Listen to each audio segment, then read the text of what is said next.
Hi friends, welcome back to Reshma Gowda vlogs. ನಾನು ರೇಷ್ಮಾ. ನಾನು ಚೆನ್ನಾಗಿದ್ದೀನಿ, ನೀವು ಕೂಡ ಚೆನ್ನಾಗಿದ್ದೀರಾ ಅಂತ ಅನ್ಕೋತೀನಿ. ಎಲ್ಲರಿಗೂ ವರಮಹಾಲಕ್ಷ್ಮಿ ಹಬ್ಬದ ಶುಭಾಶಯಗಳು. ಎಲ್ಲರ ಹಾಗೆ ನಾನು ಕೂಡ ಒಂದು ವಾರದಿಂದನೇ ಹಬ್ಬಕ್ಕೆ ಅಂತ ತಯಾರಿಗಳನ್ನ ಮಾಡ್ಕೊಂಡಿದ್ದೆ. ಇನ್ನು ಯಾರೆಲ್ಲ ನನ್ನ ಚಾನಲ್ನ ಸಬ್ಸ್ಕ್ರೈಬ್ ಮಾಡ್ಕೊಂಡಿಲ್ವೋ ಪ್ಲೀಸ್ ಸಬ್ಸ್ಕ್ರೈಬ್ ಮಾಡಿಕೊಂಡು ಚಾನಲ್ನ ನೋಡಿ. ರಾತ್ರಿನೇ ದೇವ್ರ ಮನೆನ ಒಂದಷ್ಟು ರೆಡಿ ಮಾಡಿ ಬಿಟ್ಕೊಂಡಿದ್ದೆ, ಬಟ್ ಸೀರೆ ಎಲ್ಲ ಡ್ರಾಪಿಂಗ್ ಮಾಡೋಕ್ಕಾಗಿರಲಿಲ್ಲ. ಟೈಮ್ ಸಾಕಾಗಲಿಲ್ಲ ಅಂತ ಹೇಳಿ ಮಲಗಿಬಿಟ್ಟೆ. ಬೆಳಗಿನ ಜಾವನೇ ಬೇಗನೆ ಎದ್ದು ಸೀರೆ ಎಲ್ಲನೂ ನೆರಿಗೆ ಹಿಡ್ದು ಇಟ್ಕೊಬಿಡೋಣ ಅಂತ ಹೇಳಿ ರೆಡಿ ಮಾಡ್ಕೋತಾ ಇದ್ದೀನಿ. ಹಾಗೆ ಫಸ್ಟು ದೇವ್ರ ಫೋಟೋಗೆಲ್ಲ ರೆಡಿ ಮಾಡಿ ಅರಿಶಿನ ಕುಂಕುಮ ಇಟ್ಟು ಹೂವು ಎಲ್ಲ ಇಟ್ಕೊಂಡು ಹಾಗೆ ದೇವ್ರ ಕೂರ್ಸೋಕ್ಕೆ ಅಂತ ಮಣೆನ ಇಟ್ಟು ಅದಕ್ಕೆ ರಂಗೋಲಿನ ಹಾಕೋತಾ ಇದ್ದೀನಿ. ನಾನು ಈ ರೀತಿ ಮಣೆ ಮೇಲೇ ಕೂರಿಸೋದು. ವರಮಹಾಲಕ್ಷ್ಮಿ ಹಬ್ಬ ಅಂತಂದ್ರೇ ಎಷ್ಟು ಖುಷಿ ಅಲ್ವಾ. ಪ್ರತಿಯೊಬ್ಬ ಹೆಣ್ಮಗಳೂ ಆಲ್ಮೋಸ್ಟ್ ಎಲ್ಲರೂ ಮಾಡ್ತಾರೆ ಇದನ್ನು. ನಾನು ಕೂಡ ಸುಮಾರು ವರ್ಷಗಳಿಂದ ಮಾಡ್ಕೊಂಡು ಬರ್ತಾಯಿದ್ದೀನಿ. ಎಲ್ಲ ದೇವ್ರದ್ದು ಅಲಂಕಾರ ಕಂಪ್ಲೀಟ್ ಮಾಡಾದಮೇಲೆ ಕಲಶ ಸ್ಥಾಪನೆ ಮಾಡ್ಕೋತಾ ಇದ್ದೀನಿ. ಪದೇ ಪದೇ ಅಲ್ಲಾಡಿಸ್ಬಾರ್ದು ಅಂತ ಹೇಳಿ ಸೀರೆ ಎಲ್ಲ ಉಡಿಸಿ ಅದಾದಮೇಲೆ ಕಲಶಕ್ಕೆ ಹಾಕುವಂಥ ಎಲ್ಲ ವಸ್ತುಗಳನ್ನೂ ಸೇರಿಸಿ ಕಲಶದ ಅಲಂಕಾರ ಮಾಡಿ ಫೈನಲ್ಲಾಗಿ ದೇವರ ಅಲಂಕಾರನ ಮುಗಿಸ್ತಾ ಇದ್ದೀನಿ. ಬೆಳಗಿನ ಜಾವನೇ ಆಗಿರೋದ್ರಿಂದ ಬೇಗನೆ ಕೆಲಸ ಆಗ್ತಾಯಿತ್ತು. ನನ್ನ ಮಕ್ಕಳು ಕೂಡ ಬೇಗನೆ ಎದ್ದಿದ್ರು, ಅವರು ಸ್ವಲ್ಪ ಹೆಲ್ಪ್ ಮಾಡಿಕೊಟ್ರು. ಇನ್ನು ಕಲಶದ ಅಲಂಕಾರ ಆದಮೇಲೆ ತಟ್ಟೆಗೆ ಸಾಮಾನುಗಳೆಲ್ಲ ತುಂಬಿಟ್ಟು ಪೂಜೆ ಮುಗಿಸ್ಕೊಳ್ಳೋಣ ಅಂತ ಹೇಳಿ ಅಂದ್ಕೊಂಡಿದ್ದೆ. ನಾನು ಕಲಶಕ್ಕೆ ಮುಖವಾಡ ಏನು ಹಾಕೋದಿಲ್ಲ, ತೆಂಗಿನಕಾಯಿಗೆ ಈ ರೀತಿ ಅಲಂಕಾರ ಮಾಡಿ ಇಟ್ಕೋತೀನಿ. ಒಡವೆಗಳೆಲ್ಲ ಹಾಕಿ ನಾವು ಏನನ್ನು ಅಲಂಕಾರ ಮಾಡಬೇಕು ಅಂತ ಅಂದ್ಕೊಂಡಿರ್ತೀವಿ ಪ್ರತಿಯೊಂದೂ ದೇವ್ರಿಗೋಸ್ಕರ ಮಾಡ್ಕೋತೀವಿ. ಹಾಗೆಯೇ ಇದು ಹಾರ ಕೂಡ ರಾತ್ರಿ ನಾನೇ ಪೋಣಿಸಿಟ್ಟಿದ್ದು. ತುಂಬಾ ಚೆನ್ನಾಗಿ ಬಂದಿತ್ತು ಹಾರ.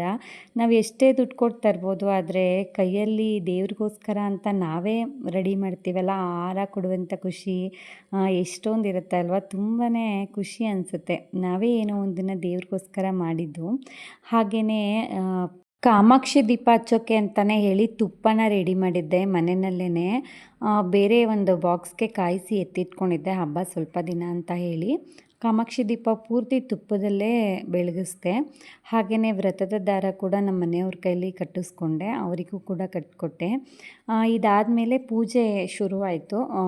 ಬೆಳಗಿನ ಜಾವ 5:30ಗೆಲ್ಲ ಪೂಜೆ ಮಾಡೋಕ್ಕಾಗಲಿಲ್ಲ. 6:30ಇಂದ 7:30ಗಿತ್ತಲ್ಲ ಟೈಮು, ಅದಕ್ಕೆ ಪೂಜೆ ಮುಗಿಸ್ಕೊಂಡ್ವಿ. ನಾನು, ನನ್ನ ಮಕ್ಕಳು, ನಮ್ಮ ಮನೆಯವರು ಎಲ್ಲರೂ ಪೂಜೆ ಮಾಡ್ಕೋತಾ ಇದ್ದೀವಿ. ಎಷ್ಟು ಖುಷಿ ಅನಿಸುತ್ತೆ ಅಲ್ವಾ. ಹಬ್ಬದ ಎಲ್ಲ ಸ್ಟ್ರೆಸ್ಸೂ ಒಂದು ವಾರದಿಂದ ನಾವು ತೊಗೊಂಡಿದ್ದಂಥ ಫುಲ್ ಸ್ಟ್ರೆಸ್ ಅವತ್ತು ಕಡಿಮೆ ಆಯಿತು ಅಂತ ನನಗನ್ನಿಸ್ತು. ನಿಮ್ಗೆ ಹೇಗೆ ಅನ್ನಿಸ್ತೋ ಗೊತ್ತಿಲ್ಲ, ಬಟ್ ದೇವ್ರನ್ನ ನೋಡ್ತಾ ಇದ್ದಾಗ ಎಷ್ಟು ಖುಷಿ ಆಗುತ್ತೆ ಅಂದರೆ ಅಷ್ಟು ದಿನದಿಂದ ನಾವು ಮಾಡಿದ ಎಲ್ಲ ಕೆಲಸಗಳು ಮರ್ತೋಗ್ಬಿಡುತ್ತೆ. ತುಂಬಾ ಚೆನ್ನಾಗಿ ಅನ್ನಿಸ್ತು ಹಬ್ಬ ಅಂತೂ. ಹಬ್ಬಕ್ಕೋಸ್ಕರ ಅಂತ ಹೇಳಿ ನಾನು ಕೂಡ ಹೊಸ ಸೀರೆ ತೊಗೊಂಡಿದ್ದೆ. ಮಕ್ಕಳಿಗೆ ಗೌನ್ ಕೂಡ ಸ್ಟಿಚ್ ಮಾಡಿದ್ದೀನಿ ನೋಡಿ, ಅದು ನಾನೇ ಮಾಡಿರುವಂತಹ ಗೌನು. ಹಾಗೆಯೇ ಹಬ್ಬ ಒಂದು 3 ದಿನ ಅಂತ ಹೇಳೇ ಚಕ್ಲಿ, ಕರ್ಜಿಕಾಯಿ, ಚಿರೋಟಿ, ರವೆ ಉಂಡೆ ಎಲ್ಲನೂ ದೇವ್ರಿಗೆ ನೈವೇದ್ಯಕ್ಕೆ ಅಂತ ಹೇಳಿ ರೆಡಿ ಮಾಡಿ ಇಟ್ಕೊಂಡಿದ್ವಿ.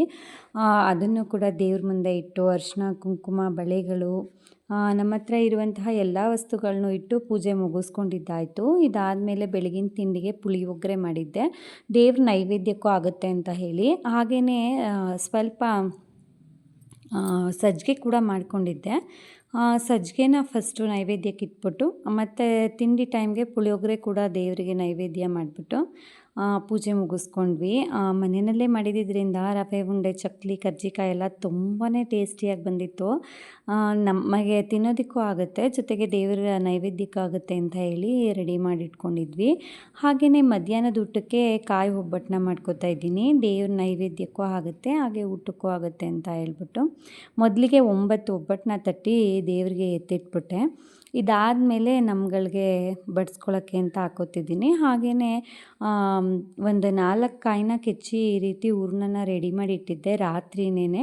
ಬೆಳಿಗ್ಗೆ ಎದ್ದು ಮೈದಾ ಹಿಟ್ಟು ಕಲಿಸ್ಕೊಂಡು ಮಧ್ಯಾಹ್ನದ ಊಟಕ್ಕೆ ಇದನ್ನು ರೆಡಿ ಮಾಡ್ಕೋತಾ ಇದ್ದೀನಿ. ಮತ್ತು ಅರಿಶಿನ ಕುಂಕುಮ ಕೊಡೋಕ್ಕೆ ಬರ್ತಾರಲ್ಲ, ಅವ್ರಿಗೂ ಕೂಡ ನಾವು ಒಂದೊಂದು ಒಬ್ಬಟ್ಟನ್ನ ಕೊಡ್ತೀನಿ ಸಿಹಿ ಅಂತ ಹೇಳ್ಬಿಟ್ಟು. ಅದಕ್ಕೆ ಅಂತ ಸ್ವಲ್ಪ ಜಾಸ್ತಿ ಪ್ರಮಾಣದಲ್ಲೇ ಮಾಡ್ಕೋತಾ ಇದ್ದೀನಿ.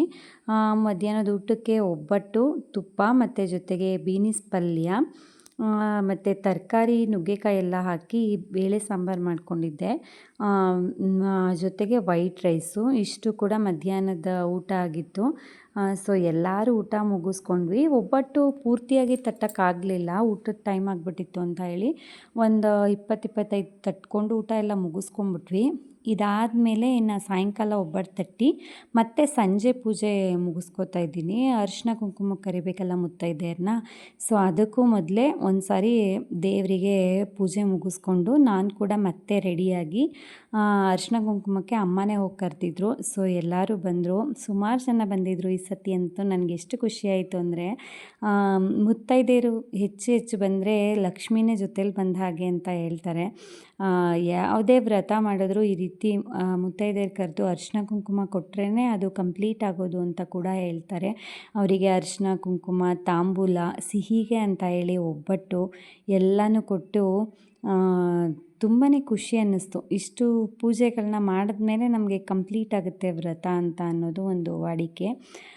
ಸೊ ಇದೆಲ್ಲ ಆದಮೇಲೆ ನಾವು ಇನ್ನು ರಾತ್ರಿ ಪೂಜೆ ಕೂಡ ಮಾಡ್ಕೋಬೇಕು. ಮುತ್ತೈದೆಯರೆಲ್ಲ ಬಂದು ಹೋದ್ಮೇಲೆ ದೇವರಿಗೆ ಇನ್ನೊಂದು ಸಾರಿ ಆರತಿ ಮಾಡಿ ಪೂಜೆ ಮುಗಿಸ್ಕೊಂಡು ನಾವು ದೇವ್ರನ್ನ ಅಲುಗಾಡಿಸಿ ಬಿಟ್ಟರೆ ಬೆಳಗಿನ ಜಾವ ನಾವು ದೇವ್ರನ್ನ ಹೆಚ್ಚಿಸೋದಕ್ಕೆ ಸರಿ ಹೋಗುತ್ತೆ ಅಂತ ಹೇಳಿ ಈ ಪೂಜೆ ಮುಗಿಸ್ಕೊಂಡೆ. ಇದಾಗಿತ್ತು ಇವತ್ತಿನ ವ್ಲಾಗ್. ಇಷ್ಟ ಆದರೆ ಶೇರ್ ಮಾಡಿ, ಸಬ್ಸ್ಕ್ರೈಬ್ ಮಾಡ್ಕೊಳ್ಳಿ. Thank you all.